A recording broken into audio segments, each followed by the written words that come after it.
एक व्यक्ति ने पूज्य श्री उड़िया बाबा जी से पूछा कि महाराज जी, बहुत लोग जोर जोर से बोलकर प्रणव का जप करते हैं तथा रास्ता चलते हुए तथा जूते पहने हुए भी ओंकार का उच्चारण करते हैं। क्या यह ठीक है? तो उन्होंने कहा, सनातन धर्म की दृष्टि से तो यह बात ठीक नहीं है। हमारे शास्त्रों में वैदिक मंत्रों का अशुचि अवस्था में उच्चारण करना अत्यंत निषिद्ध है। ऐसा करने से बड़ा पाप लगता है। तो महाराज जी, प्राचीन काल में ऋषि लोग देवलोक में चले जाते थे, क्या यह ठीक है? क्यों नहीं, किंतु वहां ऋषि और देवता ही जा सकते हैं। तुम कैसे जा सकते हो? सबके शरीर तो एक जैसे नहीं होते। किन्हीं के शरीर तमो प्रधान होते हैं, किन्हीं के रज प्रधान और किन्हीं के सत्व प्रधान होते हैं। जिनके शरीर अत्यंत सत्व प्रधान होते हैं वे ही लोकांतरों में जा सकते हैं। ऋषियों और देवताओं के शरीर तो दिव्य होते हैं, अतः उन्हीं में ऐसी योग्यता होती है। महाराज जी, अर्थ, धर्म, काम और मोक्ष किस प्रकार प्राप्त हो सकते हैं? पुरुषार्थ और सहनशीलता से, अर्थ की, दया, शास्त्र विहित कर्मानुष्ठान और इंद्रिय संयम से, धर्म की तथा सौंदर्य, यौवन और बल से काम की प्राप्ति हो सकती है। मोक्ष की प्राप्ति का उपाय तो एक ही है, वह है उपरामता, जो तत्व ज्ञान होने पर ही होती है।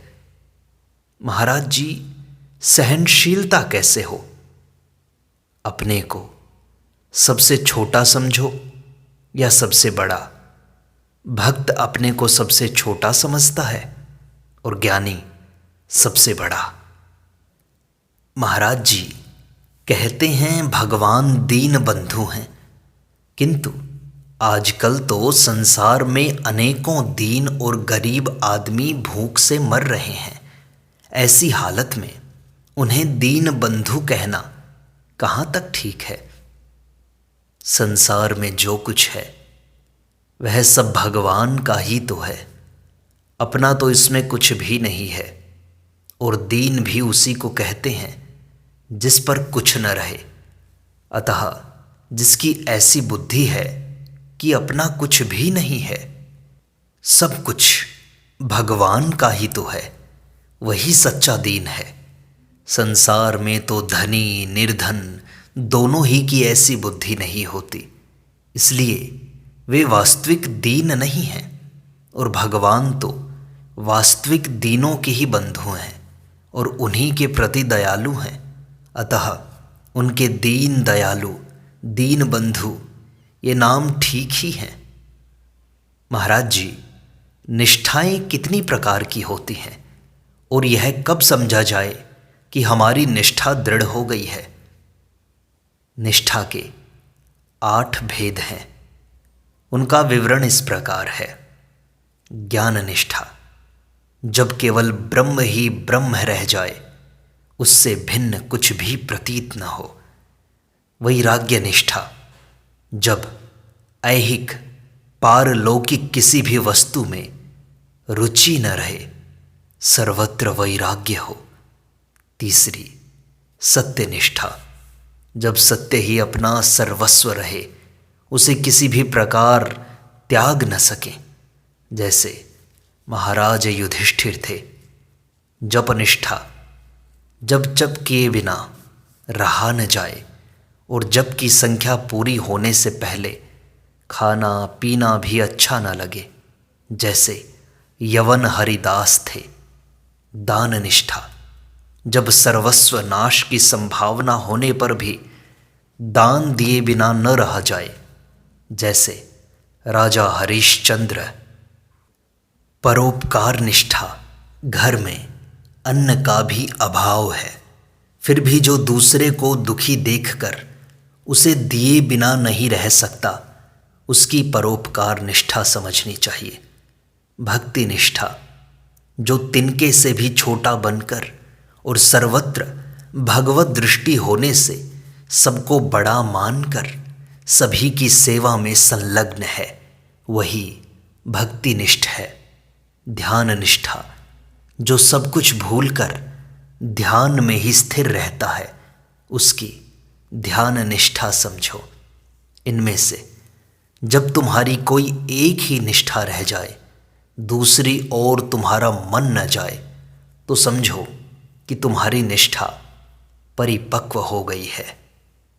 महाराज जी, तप की पहचान चेहरे से किस प्रकार होती है? चेहरा तो खाने पीने से चिकना और चमकदार हो जाता है, इससे तप का कोई संबंध नहीं होता। तप की ठीक पहचान तो नेत्रों से होती है। तपोनिष्ठ के नेत्र पुतली के चारों ओर बहुत साफ और सफ़ेद होते हैं, उनमें मैलापन बिल्कुल नहीं होता। इसी प्रकार प्रेमी के नेत्र शीतल होते हैं और उनसे शीतल ही आंसू निकला करते हैं। शोक आकुल व्यक्ति के नेत्रों में गर्मी रहती है तथा उनके आंसू भी गर्म होते हैं। इसी प्रकार प्रेमी और कामी के नेत्रों में भी बड़ा अंतर होता है। प्रेमी की आंखें स्थिर और शांत होती हैं तथा कामी के नयन चंचल हुआ करते हैं। हंसी, दिल लगी करना बहुत बुरा है, इससे बुद्धि विकृत हो जाती है। अतः हंसी दिल लगी कभी नहीं करनी चाहिए। आजकल हर कोई गीता की टीका करने लगता है।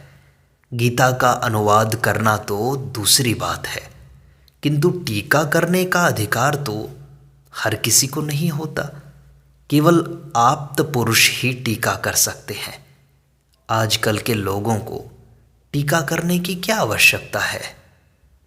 क्या भगवान शंकराचार्य और संत ज्ञानेश्वर की टीकाएं पर्याप्त नहीं हैं? प्राचीन आचार्यों ने तो अपने अनुभव और समाधि के बल से टीकाएं की हैं। आजकल तो ऐसी बातें हैं नहीं, वे तो जो मन में आता है लिख डालते हैं। आजकल तो नए नए पंथ चल रहे हैं और नए नए ग्रंथ बनाए जा रहे हैं। ये सब 4 दिन की चमक हैं, सब नष्ट हो जाएंगे। वही हमारा प्राचीन सनातन धर्म जो सदा से चला आ रहा है, आगे भी रहेगा। अध्यात्म विद्या प्राप्त होना कोई साधारण बात नहीं है। पहले 5 वर्ष के ब्राह्मण बालक को यज्ञोपवीत संस्कार कराकर गायत्री जप कराया जाता था। आजकल 25 वर्ष का हो जाने पर भी यज्ञोपवीत नहीं कराते और न जप ही कराते हैं, फिर भी चाहते हैं कि अध्यात्म विद्या आ जाए। यह भला कैसे हो सकता है? भजनानंदी गृहस्थ को एक स्त्री व्रती और शुद्ध जीविका करने वाला अवश्य होना चाहिए। उसे यह समझना चाहिए कि मुझे परमार्थ के मार्ग पर चलना है। अशुद्ध जीविका वाला परमार्थ पथ पर नहीं चल सकता। मैं एक बार बिजनौर गया हुआ था।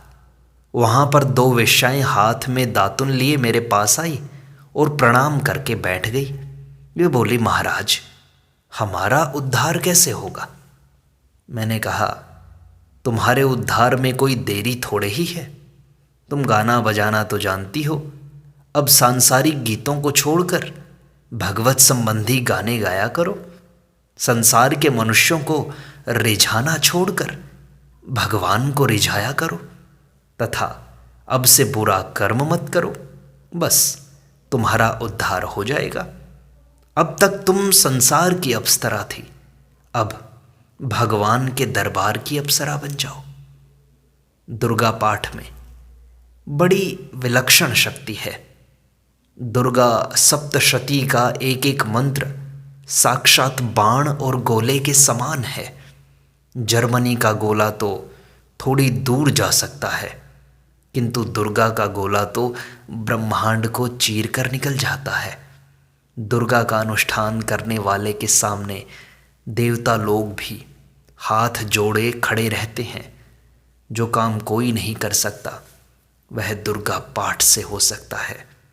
आज हमारी जो दुर्दशा है वह शक्ति की उपासना न करने से ही है।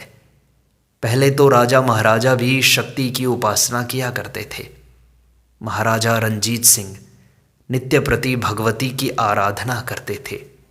इसी से उनका ऐसा विलक्षण तेज था। दुर्गा की महिमा कोई क्या कह सकता है। मैं तो कहता हूँ कोई 50 लाख गायत्री का जाप कर ले और फिर भी भगवान का प्रकाश न हो तो मुझसे कहे। एक बार लोगों ने मुझसे पूछा कि अछूत उद्धार का काम ठीक है या नहीं। तब मैंने कहा तुम 50 लाख गायत्री जप कर देख लो, तब उन्हें स्वयं मालूम हो जाएगा कि तुम्हारे द्वारा अछूतों का उद्धार हो रहा है या तुम उन्हें गड्ढे में डाल रहे हो। अरे भजन का प्रभाव तो कुछ और ही होता है। भजन करने वाले के रोम रोम में भगवान नाम भर जाता है। पहले काशी जी में हर एक ब्राह्मण को दंड नहीं दिया जाता था। जो विद्वान होते थे वे दंड ग्रहण कर सकते थे। एक ब्राह्मण को संन्यास लेने की इच्छा हुई। वह कई महात्माओं के पास गया, किंतु विद्वान न होने के कारण किसी ने उसे संन्यास नहीं दिया। आखिर एक महात्मा को उस पर दया आ गई।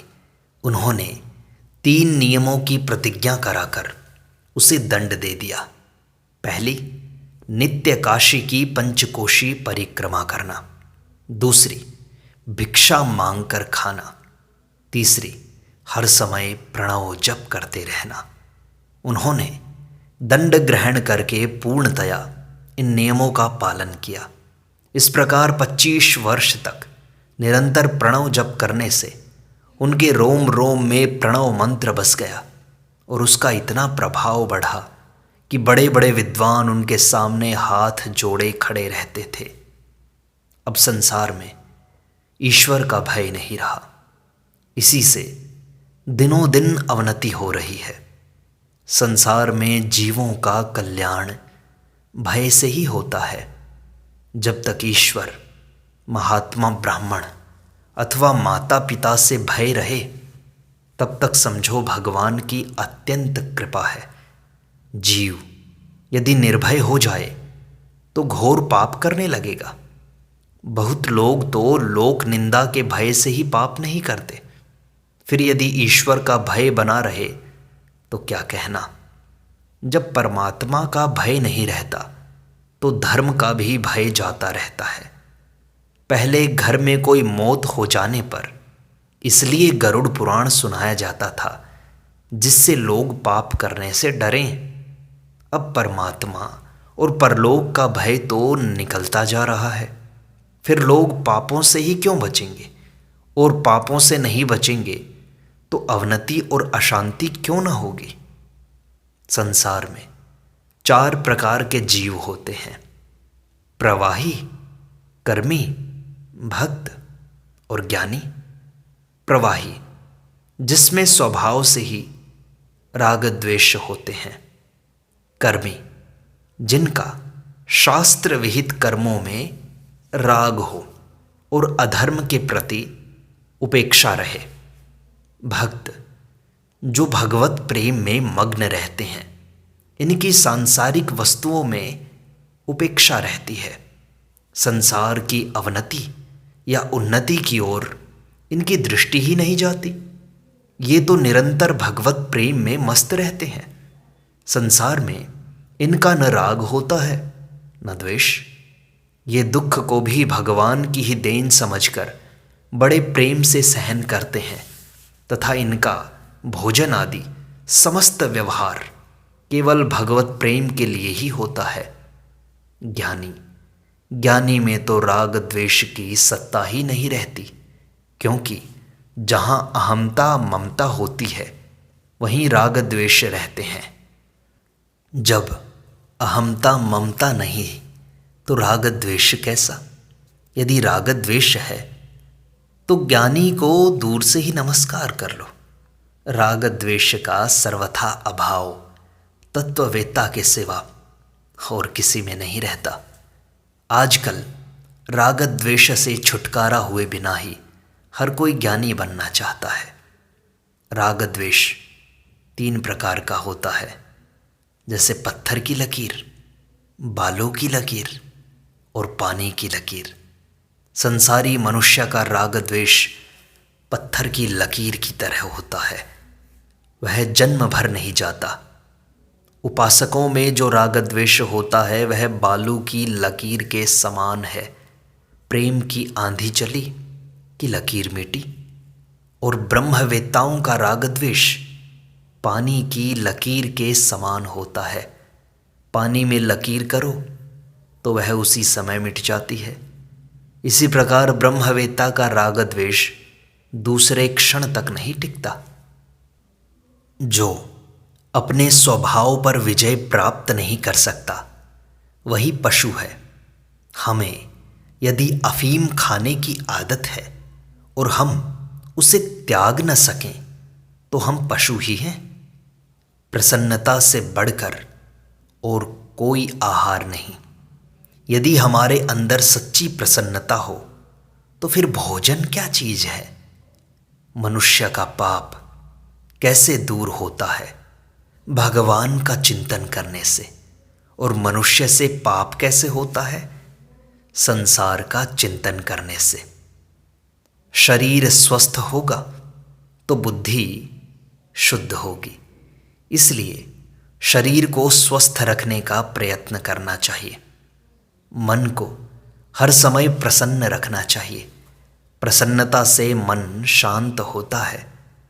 शरीर की खुराक अन्न है, प्राण की खुराक जल है, मन की खुराक भजन है, कान की खुराक भगवद गुण अनुवाद है, नेत्र की खुराक भगवत दर्शन है और हाथों की खुराक भगवान तथा साधु ब्राह्मणों की सेवा है। भोग और योग पूछने की चीज नहीं है। भला कहीं विषय भोग की शिक्षा देने वाले या योग सिखाने वाले स्कूल हैं? हम कुछ धरते करते हैं नहीं, इसी से प्रश्न करते हैं।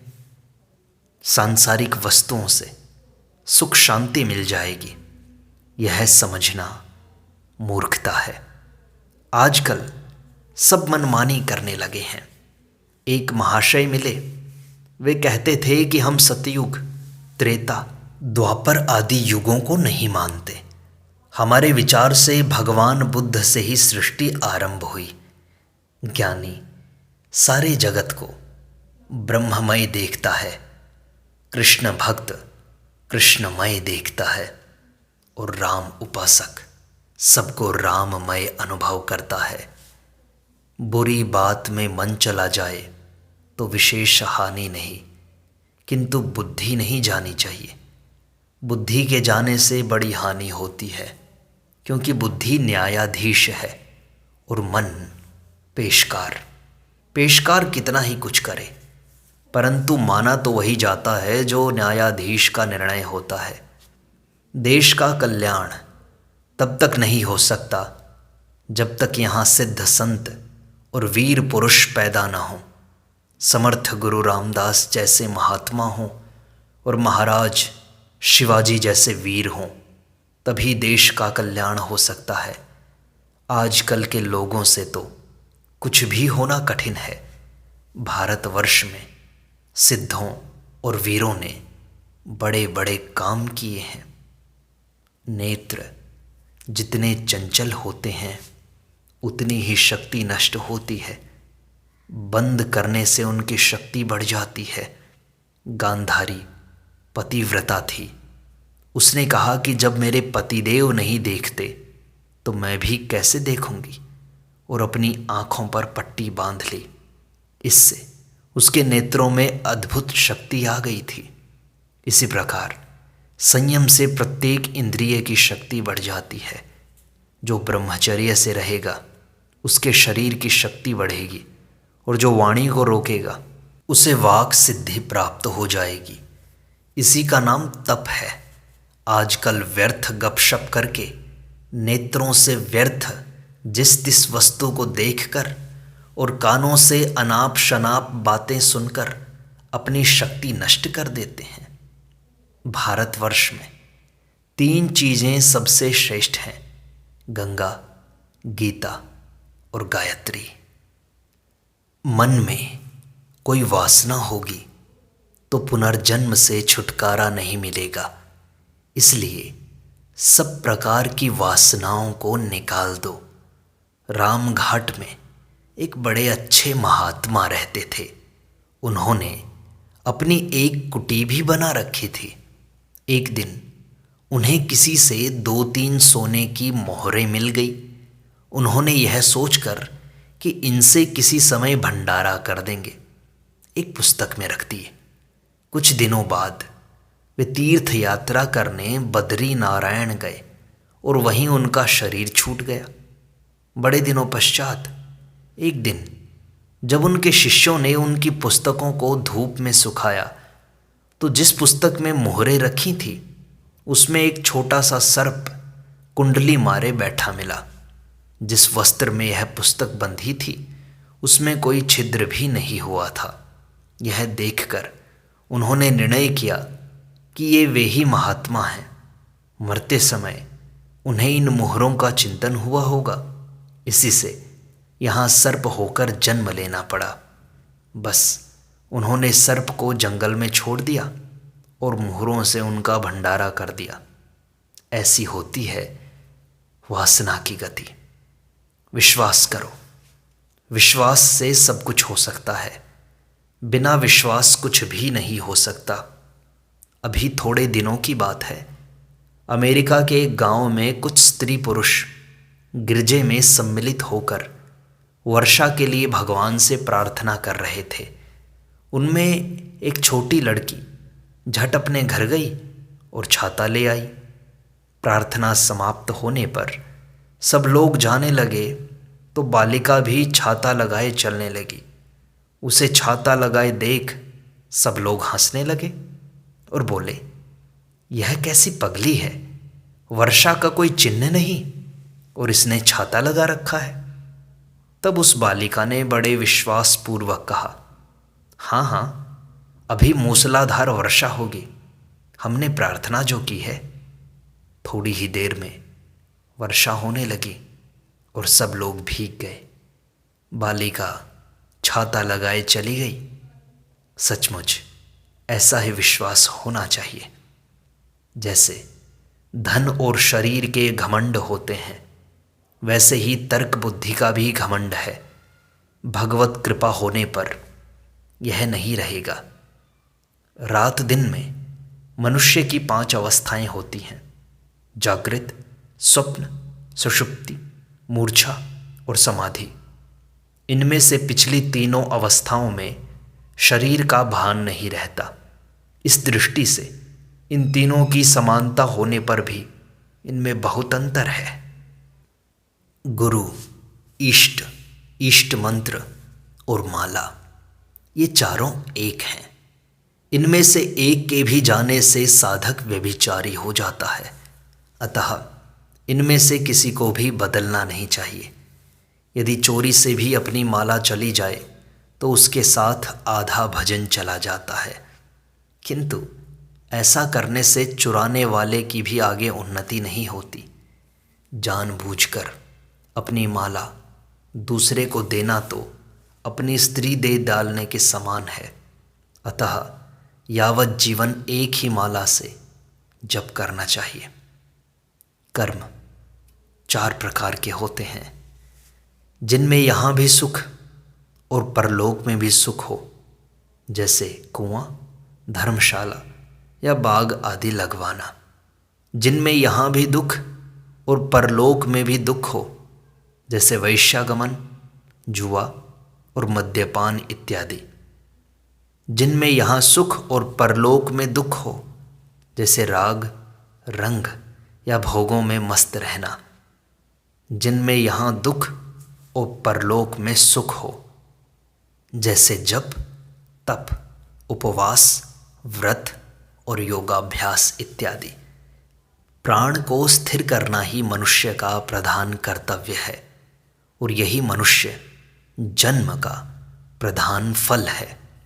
शरीर और प्राण भगवान की वस्तुएं हैं, इन्हें भगवान को ही अर्पण कर देना चाहिए। अर्थात ऐसा चिंतन करना चाहिए कि मैं शरीर और प्राण से अलग हूँ।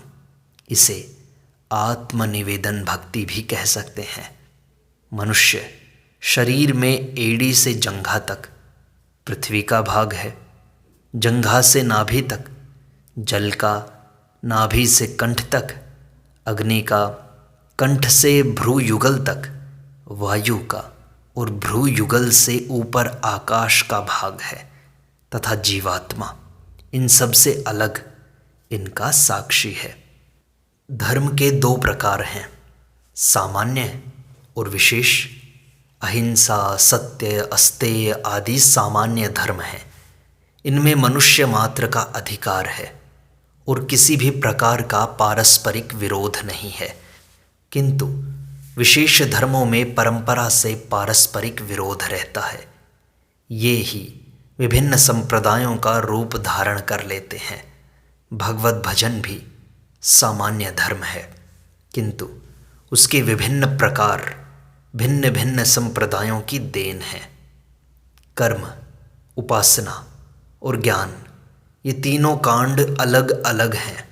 इनमें से कर्म कांड में नियम, उपासना कांड में प्रेम और ज्ञान कांड में विचार मुख्य है। जहाँ नियम या मर्यादा की प्रधानता रहती है वहाँ प्रेम गौण होता है। इसी से कर्मकांडी का संग करने से प्रेम शिथिल हो जाता है तथा भक्ति में श्रद्धा बढ़ जाने से विचार ढीला हो जाता है। अतः अपनी अपनी निष्ठा वालों का ही संग करना चाहिए। श्री राम और श्री कृष्ण दोनों ही साक्षात सच्चिदानंद घन भगवान हैं, परंतु राम अवतार में मर्यादा मुख्य है, प्रेम गौण है, और कृष्ण अवतार में प्रेम मुख्य है, मर्यादा गौण है। श्री कृष्ण का बाल चरित्र तो केवल प्रेममय ही है, जिसका आस्वादन प्रेमी जन ही कर सकते हैं। जब श्री कृष्ण मथुरा चले आए तो मथुरा और द्वारका की लीलाओं में तो उन्होंने मर्यादा ही दिखाई है, किंतु बाल लीलाओं में कोई मर्यादा नहीं, केवल प्रेम ही प्रेम है।